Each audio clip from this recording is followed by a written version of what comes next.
Hello and welcome to It's All About You, the best show about you on the internet. I am B. Dave Walters, Beliefnet featured blogger, talk radio host, and life coach. This is episode number 69, Hope or Victory. Really, it's a bit of both. But since I won the contest, if you've been following my work for any length of time, you know for about 2 months now, I've been competing to become a featured blogger on Beliefnet. And after about 2 months of work, 50 competitors, a lot of campaigning and praying and really working to motivate people and having a lot of people really go out of their way to help me and spread the word and vote for me and get votes in. Thank you, everybody. I won by a significant margin. I won by more than I ever thought I would. And so thank you all so much. This is a dream come true. I've been a big fan of Beliefnet since the site came around, I think in 1999, maybe around 2000. About the time I started studying religion in college and kind of went on this journey that I've been on, was about the time that I got turned on to Beliefnet, specifically the Belief-O-Matic quiz. That was a big eye-opening experience because as I started being exposed to these new ideas and I took the Belief-O-Matic quiz, which if you haven't, you should go to Beliefnet.com and do it. Or if you're watching this on Beliefnet.com, go over and do it. That was when I was exposed to these new things and I saw that the way I saw the world actually fit in very well with some different religions. And it's changed over time. I won't tell you what my results are though, but it was a really eye-opening experience. So to be able to say that I'm a part of the staff of Beliefnet now is really, truly a dream come true. I know people kind of throw those words around. And I can show how excited I am about this now, because I was kind of trying to be cool about it before, being like, oh, it's cool, it's in God's hands, but I really wanted it. I didn't know how bad I wanted it until actually, let me take a step back. I felt like this was meant to be from the beginning, because one day I was just sitting here doing my thing, and it just sort of pops into my head, hey, you should go to Beliefnet. And again, if you've been following my work, or if you're new to my work, I can tell you that that's kind of how I get these little divine insights that I just go with. Call it listening to my intuition, messages from God, the universe, whatever you want to call it. But it happens so frequently, and it's right 9 times out of 10. I just go with it. And I popped over to Beliefnet, and that was the day that the featured blogger contest was just starting. And I was like, oh, wow, it's a chance to write for Beliefnet. Cool. And so I started up the blog. And I wanted to win, obviously, but it wasn't until I was announced as one of the finalists that's when I was like, oh, yes. Like, I actually did all the happy dance stuff during when I found out that I was just a finalist. Because I knew for the voting, I know a lot of people. I mean, thousands of people. And online, I have access to millions of people. And so I was pretty sure, I could get the votes that I needed. But sure enough, I did. It's a done deal. And actually some phenomenal stuff is happening in every area of my life. So if you saw the Making Miracles episode of All About You, which I also posted on Beliefnet, or you can find it on my Facebook fan page, which is facebook.com/B Dave Walters. The episode's called Making Miracles. And I explained, some of the things that I've been through and how wonderful things came out of it. That it was like almost like the manure that you needed to put on the seeds for the seeds to blossom. And it's like all those seeds that I planted in what on the surface might have seemed like adversity are all coming to fruition now by the grace of God, of course. So I'm so grateful to God in heaven, to the universe, to the all-knowing creative mind, and to all my brothers and sisters out there to have this opportunity. So thank you so much. Just so you know, I don't know when you're watching this, I'm shooting this on September 1st, I suppose. Where'd this year go? I'm shooting this on September 1st. It's probably going to take 2-3 weeks to get the blog up and going, so it'll be live by the end of September, so it will come up soon. But I'm doing this video now just basically to say thank you and to get started on this process, because my blog is going to be in the hope and inspiration category.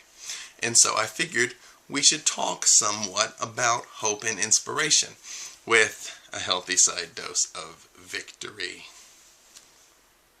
Thank you all again. Thank you to all the other contestants. Thank you to Beliefnet. You know, it's an Academy Award speech. You know, I like to thank my mom, my dad, you know, the Lord Jesus Christ, my high school football coach, and everybody else you can think of, right?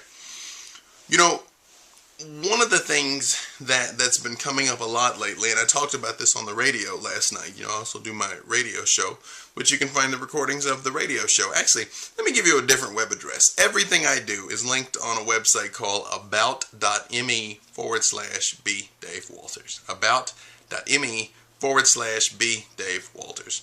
And I have links to my radio shows up there. And I talked last night about recently a lot of people that are in kind of the coaching or helping or counseling business, involved at different stages, have been talking to me a lot lately about how to deal with it when, for lack of a better word, when people aren't listening, or when you try and share things with them and they keep wanting to make, you know, they keep making the same mistakes over and over again. And one of the advantages of what sets coaching in general, well, not necessarily advantage, but one of the big differences between coaching and counseling or psychology or psychiatry, besides many years of schooling and the ability to prescribe medication, is that in general a coach doesn't believe that anything is wrong with you. Okay? A coach is not looking at this from the point of view that you're broken and need to be fixed. Right? A coach is supposed to look at it from the point of view that you're perfect right now. You're functioning fine right now. You're not damaged. You're not broken. You're not bad. You're not evil. You're not sinful. You're none of those things. You just may be making some decisions that don't serve you. Okay? You're just making decisions that don't serve you. Alright? And when you talk to people and when you have people in your lives who slip up and fall short and make mistakes, because they're humans, that's what we do, is we slip up and we fall short and we make mistakes. They're also, in their own way, they're doing the best they can. Again, I talked about this on the radio. You should listen to the show, because it's a 2-hour show, and about an hour of it was on this topic in particular. But one of the high points that I wanted to share, that I want to share with you now, is, you know, what you really have to look at is when you're trying to give people advice, right? Are you coming from a place of trying to help? I mean, from a place of trying to fix things, right? Or are you coming from a place of compassion? Compassion about where they are and compassion about the pain that they're experiencing, even if it is pain that they are bringing upon themselves. Does that make sense? Because I'll let you in on a secret. Pretty much all pain is pain that we bring on to ourselves, unfortunately. And I know that you're thinking, you're like, no, I didn't bring on blank, or they didn't bring on blank, right? But, you know, it's life happens. Things happen, okay? And to what extent you feel like you have control over your environment and over circumstances is really up to you. Some people feel like they have no control over it, and they're just corks bounced on the waves of the ocean. And some people like me are more of the opinion that you have extreme control over even circumstances and what seems random, and it's more like a steamship moving along the ocean. But the fact of the matter is, what happens, happens. I mean, it just happens. It's up to us to process it and frame it in our minds in a way that makes sense and in a way that we can comprehend and then a way that we can deal with. Does that make sense? Because I was talking to a friend of mine who was a counselor, a pretty high-level counselor. In fact, they own a counseling firm now, or counseling practice, I suppose is the word I'm looking for. But this person in particular believes that human beings are basically evil, more or less. And I'm like, well, if you believe that human beings are fundamentally flawed, and then you're in a line of work that shows you, you know, people that have been through terrible things and maybe had terrible things done to you by other human beings, and you're constantly getting reinforced this belief of how terrible people are and how terrible the world is, then yes, it becomes harder and harder for you to be able to smile and see the good in the world, much less help your clients. Does that make sense? I mean, I question how effective you can be when you feel like, you know, somebody might be this fallen, flawed person. Or you're going to reach a point in the process that you're like, well, they did that because they're just evil. Right? And I'm going to take the unusual position I won't say there's no evil people, because that isn't true. I mean, unfortunately, there are some people who born with their wires crossed, and they're just not good people. But the vast majority of times, I would say there's not evil people, there's evil actions, evil patterns of thought, evil patterns of habit. Okay? And when you find, I'm kind of all over the place because I'm just letting this come out, right? Because somebody has to hear it, or it wouldn't be coming out of my mouth. When you find yourself in this place of where you're getting angry and irritated with people who they're not listening to you, I can tell you that's a good sign that you're coming out of this trying to fix what's broken place. Or you might be like, oh, I'm trying to help. Well, people don't need help. They don't need help. And I know, you're a life coach. Your stock and trade is helping people. I know, you would think that. It's like I'm writing about hope and inspiration. But again, they're not broken. This is what I need you to take from this. And by extension, you're not broken. You're not broken. Okay?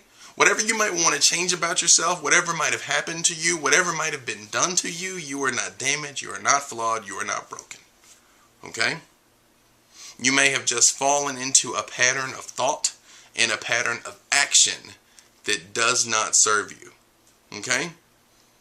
And when you see it that way, when you see it as the fact that these are habits that can be changed like anything, and patterns that can be broken like anything, then you realize you have the capacity to be freed from whatever it is that you may have dealt with up until now, or you can help someone else become freed from whatever else they've dealt with, if you are coming from that place of compassion. Does that make sense?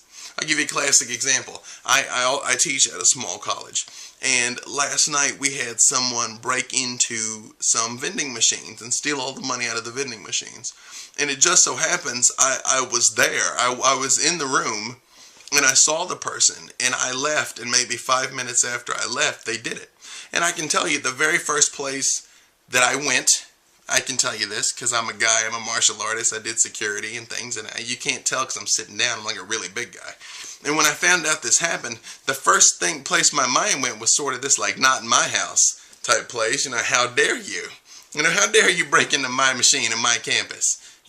How dare you when I'm nearby, and think you could get away with it. And kind of I went into that problem solving, let's sort of get this person and bring them to justice sort of mode. I still wasn't thinking about revenge, but I very much was let's bring them to justice, right? And as I allowed it to work through my mind, I started to realize that that's not a very compassionate place to come from. I don't know their story. Maybe they were hungry. Maybe they hadn't eaten in days. Maybe in that moment they really thought that this is my only option. This is my only recourse. This is the only thing I can possibly do to survive, is break in and steal this change. And I'm not really hurting anybody because I'm not going to go steal somebody's purse, right? Maybe that was how they thought about it, and I reframed it in that light, right? Now, again, this doesn't change the fact that this person needs to be held responsible for their actions. And in fact, they were held responsible for their actions, right? Because you can't necessarily let it go uncontested because you've got a good excuse. Because I'll let you in on another secret. Everybody's got a good excuse. Everybody. If you go to the jailhouse and listen to somebody's story of, how it is that the sequence of events that landed them in jail is probably, I absolutely understand how this happened, this happened, this happened, this happened. Yeah, you shot that dude and now you're in jail. But it doesn't remove responsibility. It doesn't remove responsibility. So I can still have compassion for this person and still end up defending them to have the minimum done. In this case, what ultimately ended up happening is this person was ejected from school, unfortunately, because this was one in a long line of disruptive behavior that they had, which was causing damage to the other students and was impeding other students' ability to learn and grow. But we decided not to get law enforcement involved. So they lost their school opportunity, but they didn't necessarily lose their freedom. Hopefully this person learns from it. Hopefully they make some different choices. Hopefully the other students that perceived this realize that there's repercussions for their actions. Okay? Because that's the thing. I mean, there are repercussions for actions. Karma's a boomerang. What goes around comes around. Okay? But what this means is in the context of hope, Since the first thing about hope, I didn't say it directly, but I'm alluding to it, is if when you realize that you're not damaged, that you're not broken, that you're not flawed, you're not fallen, you're not sinful, there's nothing wrong with you. When you see that, then you realize that the possibility of a brighter future exists. The possibility of a life free from pain, a life free from the discomfort that you're currently experiencing right now, or maybe somebody else that you're working with or trying not to help, because we're not helpers, but to be there for and support. You know, the possibility of a new day and a new start and a bright future exists. Because the past does not determine where you will end up. The past only determines where you start. Does that make sense? The issue is really you just have to be willing to make a new choice. You have to be willing to change. You have to want to change. You have to want help. Because here's another thing. Have you ever had somebody that you're like, I keep telling them what they're doing wrong, but they're not listening? Well, a couple reasons. One, nobody ever wants to know what they're doing wrong. They know what they're doing wrong. They know. I mean, they jump through all these elaborate hoops to justify it, that cognitive dissonance we've talked about so much lately. But they know what they're doing wrong. They know better than you do. And second, did they ask for your help? I mean, did they ask for your help? Did they ask for your opinion? No. No. Or maybe they did. Sometimes people ask because they expect you just to validate them and help them justify it and kind of outsource their cognitive dissonance and excuses and rationalizations over to somebody else. Sorry, I keep looking at my clocks over there. Right? And when you don't do that, they get upset. Because remember, when confronted with these dissonances, these cognitive dissonance, these almost inner hypocrisies, these inner contradictions, remember, people either ignore it or they attack it. You know, they either just kind of laugh it off like, oh, well, or they get mad, and they get mad at you as the person who pointed it out. But remember, the number one thing you can do to get somebody to listen to your advice and take heed of your counsel is live it yourself. Live it yourself. Because I can tell you, if, like, and this is another situation that just happened the other day with someone I know, that on the one hand they want to be like Jesus this, Jesus that, God this, God that, quoting Bible verses from this high horse, and yet they're the first one to lose their temper and start cursing. Or the first one to start talking about, you know, the times they took advantage of people, or all the fights they got in, or all the members of the opposite sex they hook up with. And it's like, wait, what? What? You know, it's like, why am I going to listen to you in this context when you're totally not living it in this other context? And I can see that. Right? So you have to try and live it for yourself first before you can truly be there for someone else. And I'm going to tell you one more thing, because we're running out of time soon here in just a little bit. And that is, you can't just tell somebody things. You know, like what I do, if you work with me for any length of time, is usually I know what a person needs and what they need to hear and what their issue is, honestly, in about 5 minutes of talking. Because, quite frankly, you look at the behavior, and there's just a certain sort of, there's just a handful of root causes that manifest as a ton of different behaviors. And so I can figure out pretty quickly what the issue is. But I also learned very early in my coaching career that if I just tell you, I'm like, your problem is this. It has almost no impact. It just bounces off of people. It's amazing. Psychologically and subconsciously, they cannot process it, right? So what you need them to do is have them arrive at the conclusion, okay?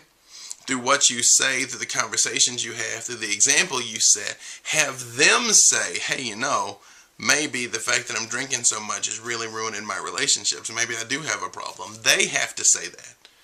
Now, I mean, maybe you can lead them there with questions. You can lead there. There's a few ways. Obviously, I can't explain in just a couple seconds how to do it. But if you're just like, hey, bro, you drink a fifth of Jack every day, and that's why you lost your job. That's why your wife left you, and you're about to be homeless. That is why. That it'll just be like, bing, because their defenses will go up with all their excuses. Does that make sense? That's all right, because we're going to have a lot of time to talk about this. Because now I am a featured blogger with Beliefnet. So that's my alarm going off, which you may have heard, which means I need to wind it up. But again, thank you for everything. Thank you for being wonderful. Thank God for all the fantastic things that are coming into my life, and I hope equally good things are happening for you, or better things, because if they're not happening now, they will soon. Remember, you can find everything about me on about.me/BDave